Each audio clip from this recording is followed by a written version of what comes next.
بسم اللہ الرحمن الرحیم۔ السلام علیکم ورحمۃ اللہ وبرکاتہ۔ معزز ناظرین، آج کل ہمارے ہاں کے نوجوان بہت زیادہ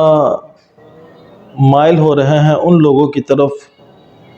جو دین کے معاملات میں، دینی باتوں میں بے باک ہیں۔ کوئی انجینئر کر کے ہے، یا کوئی غامدی کر کے ہے، یا کوئی فلاں XYZ، اس طرح جو نئے لوگ سامنے آ رہے ہیں، تو نوجوانوں کا یہ کہنا ہوتا ہے کہ جناب یہ جو لوگ ہیں یہ سیدھی بات کرتے ہیں اور یہ سب کے خلاف بولتے ہیں، یہ بڑی اچھی گفتگو کرتے ہیں۔ تو جناب بات یہ ہے کہ بلکہ یہاں تک بھی کہہ رہے ہوتے ہیں کہ یہ اس وقت جو ہے سب سے بڑا عالم اور جس کے پاس علم زیادہ ہے وہ یہ بندہ۔ تو پہلا سوال یہ ہے کہ آج تک آپ نے دیکھا کہ وہ شخص جو ہے وہ ان میں سے کوئی بھی کسی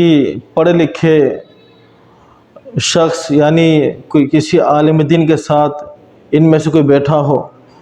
اور پھر ایک علمی حوالے سے کوئی گفتگو کی ہو،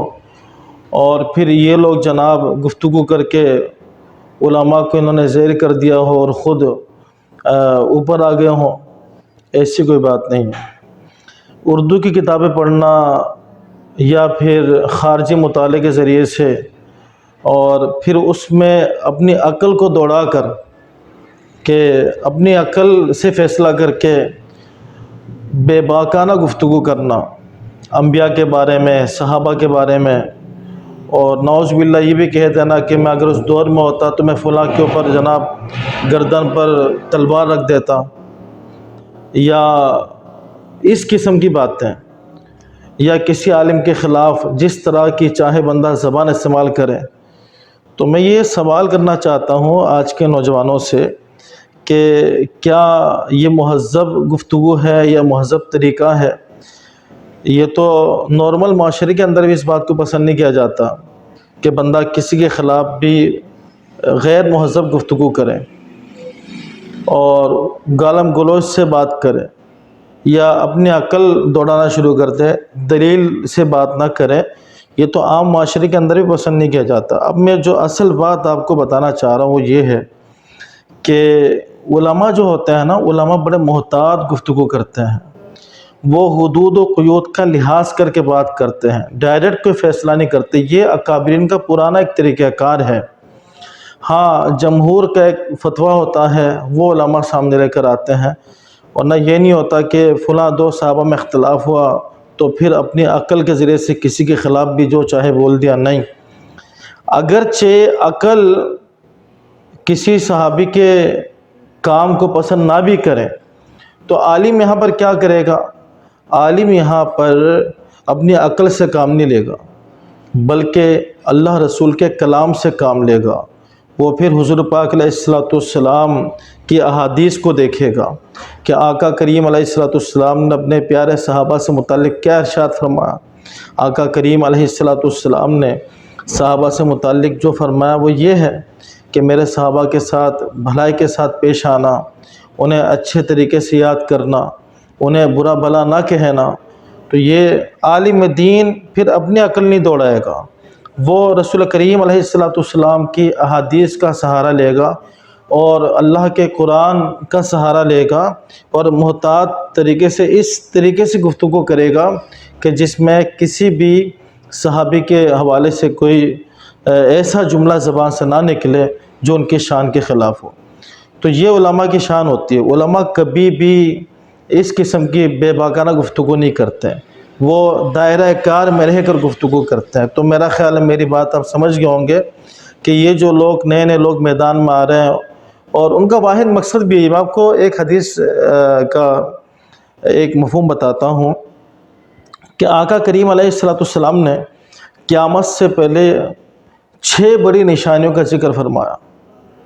کہ ان میں دجال کا بھی ذکر ہے، تو ان میں جو ہے فتنوں کا بھی ذکر ہے کہ فتنے اتنے زیادہ ہو جائیں گے، لوگ دینی معاملات کو بھول جائیں گے، اپنی آخرت اپنی موت کو بھول جائیں گے، فتنے اتنے زیادہ ہوں گے۔ تو یہ فتنے تو ہیں۔ کہ لوگ موت کو بھول رہے ہیں، آخرت کو بھول رہے ہیں،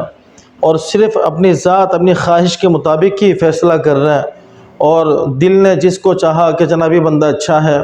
یا اس کی بات میری عقل کے مطابق ہے تو ٹھیک ہے، اس کی بات مان لی، اور قرآن و حدیث میں کیا ہے اس کی طرف ہم نے جانے کی کبھی کوشش نہیں کی۔ تو اس لیے ضرورت اس بات کی ہے میرے نوجوانوں کہ ہم علماء کرام جو واقعی علماء ہیں ہم ان کی سنیں اور ان کے ساتھ رہیں، اور انہوں نے جو کچھ بیان کیا تو وہ تو اندازہ ہو جاتا ہے، ان کی گفتگو سے اندازہ ہو جاتا ہے، تو آپ ان کے بیانات کو سنیں، ان کی باتوں کو لیں، ان کے فتویٰ جات کو لیں، یہ ہوتا ہے طریقہ کار۔ ورنہ اگر آپ اپنے ذہن کے مطابق فیصلہ کرنے لگ جائیں کہ فلاں صحیح ہے، فلاں ایسا، فلاں ویسا، اور یہ بندہ مجھے اچھا لگتا ہے کیونکہ بات مجھے اچھا لگتا کیونکہ بات اس طرح کرتا ہے، مجھے بات اس کی اچھی لگتی ہے، ایسا نہیں۔ آپ کو یہ دیکھنا ہوگا کہ اس کی بات حدیث کے مطابق ہے، قرآن مجید کے مطابق ہے یا نہیں۔ اب آپ یہ بھی دیکھیں کہ جیسے ابھی اس وقت پوری دنیا دو حصوں میں تقسیم ہے، یعنی ایک سائڈ پہ وہ لوگ کھڑے ہیں جو مسلمان ہیں، اور یا پھر وہ لوگ جو مسلمان اگرچہ نہیں ہیں مگر ان کے دلوں میں نرمی ہے اور انسانیت کا درد ہے، ایک طرف وہ لوگ کھڑے ہیں، اور دوسری طرف کچھ طاقتور لوگ کھڑے ہیں، اور وہ کسی بھی صورت میں غزہ کے جو مسلمان ہیں ان کو بخشنے کو تیار نہیں وہ، اور جبکہ دنیا میں جس کے دل میں انسانیت کا درد ہے وہ کسی بھی اس کا تعلق مذہب سے ہو، یہاں تک کہ خود بہت سارے یہودی بھی جو ہے مسلمانوں کی طرف کھڑے ہیں کہ یہ بہت بڑا ظلم ہو رہا ہے۔ اب ایسے موقع پر جب کوئی ایک شخص ایسا آ جائے وہ یہ کہہ دے اور سوالات اٹھانا شروع کر دے، یہ جنگ کس طرح کی ہو رہی ہے، اور یہ بیت المقدس کیا ہے، یہ فلسطین کیا، یہ فلاں کیا ہے، تو کیا مطلب نکلتا ہے اس کا؟ یعنی ساری دنیا کے جو غیرت مند لوگ ہیں یا درد مند لوگ ہیں جن کے دلوں میں درد ہے، اور یہاں تک کہ ایک ایسا ملک کہ جس کا میں نام بھی نہیں لینا چاہتا کہ اس کا وہ بھی اس سائڈ پہ کھڑا ہو گیا اگر مسلمانوں کی سائڈ پر کہ یہ بہت بڑا ظلم ہو رہا، اور ایک وہ شخص جو اسلام کا علمبردار بنا ہوا، اسلامی اسکالر بنا ہوا نوجوان جس کے پیچھے بھاگ رہے ہیں، تو آپ کو اندازہ ہو رہا ہے کہ وہ کس طرف کھڑا، یہ سوالات کیوں اٹھا رہا، وہ کیوں مسلمانوں کے درمیان کنفیوژن پیدا کرنے کی کوشش کرتا ہے۔ تو یہ آج میں آپ کو سمجھانا چاہ رہا ہوں۔ اللہ تعالی ہم سب کو خیر کے راستے پر چلنے کی توفیق عطا فرمائے۔ اللہ تعالیٰ فرماتا ہے یا ایھا الذین آمنوا اتقوا اللہ وکونوا مع الصادقین، اے ایمان والو اللہ سے ڈرو، اللہ کا خوف اپنے دل میں رکھو، تقوی پیدا کرو، پرہیزگاری پیدا کرو، اور جب تمہیں یہ نعمت مل جائے وکونوا مع الصادقین، تم نیک لوگوں کے ساتھ ہو جاؤ، سچے لوگوں کے ساتھ ہو جاؤ، اچھے لوگوں کے ساتھ ہو جاؤ جنہوں نے ساری زندگی دین اسلام کی تبلیغ کی، قرآن و سنت کی خدمت کی، اور باقاعدہ جو مدرسے کے اندر بیٹھ کر قال اللہ قال رسول پڑھا رہے ہیں، یا جنہوں نے ہزاروں لاکھوں لوگوں کے سروں پر رسول کریم علیہ السلام کی سنت سجا دی۔ ایک طرف وہ بڑے بڑے یعنی آسمانوں سے بھی بلند و بالا یہ عظیم لوگ ہیں، اور دوسری طرف ایک شخص جو میڈیا کے سامنے یا سوشل میڈیا کا سہارا لے کر کبھی کس عالم کے خلاف بولتا، کبھی کس عالم کے خلاف بولتا، کبھی کس حدیث کے خلاف زبان کھولتا، کبھی قرآن کی کس آیت کے خلاف چل پڑتا، وہ کبھی مسلمانوں کے 1400 سالہ متفقہ مسلمہ نظریے کے خلاف چل پڑتا ہے، اور ہمارے نوجوان کہتے ہیں نہیں وہ بندہ ٹھیک بول رہا ہو۔ ایسی بات نہیں۔ آپ یاد رکھیں فتنے عام ہوتے جائیں گے، آج اتنے فتنے ہیں اس سے بھی زیادہ فتنے ہوں گے، تو ہمیں اگر اپنا آپ کو محفوظ رکھنا، بچانا ہے تو ہمیں اللہ والوں کے ساتھ اپنا تعلق قائم کرنا ہوگا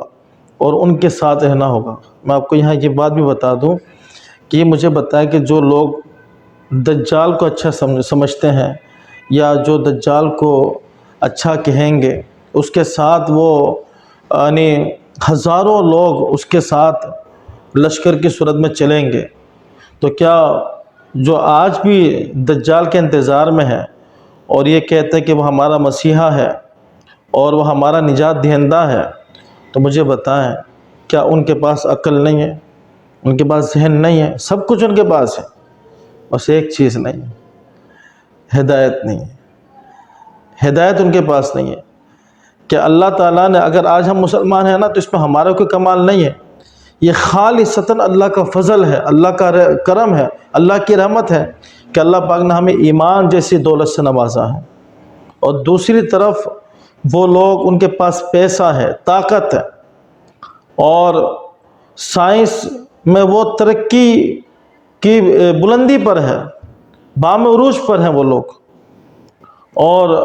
عقل بھی ہے ان کے پاس، سب کچھ ہے، ذہانت بھی ہے، لیکن کیا چیز نہیں ہے؟ ہدایت نہیں ہے۔ اگر ہوتی تو خدا سے لڑائی نہ لیتے، اگر ہدایت ہوتی تو پھر دجال کا انتظار نہ کرتے، بلکہ اللہ رب العالمین کی اطاعت کرتے، اللہ کے حبیب کریم علیہ السلام کی اطاعت کرتے، دل و جان سے دین اسلام کو قبول کر لیتے ہیں۔ تو یہ یہاں عقل کا معاملہ نہیں ہے، یہاں اللہ رسول کے فرمان اور ارشاد کا معاملہ ہے کہ اللہ رب العالمین نے کیا فرمایا، رسول کریم علیہ السلام نے کیا فرمایا، ہمیں اس چیز کو لینا ہے۔ اللہ پاک مجھے اور آپ کو عمل کی توفیق عطا فرمائے۔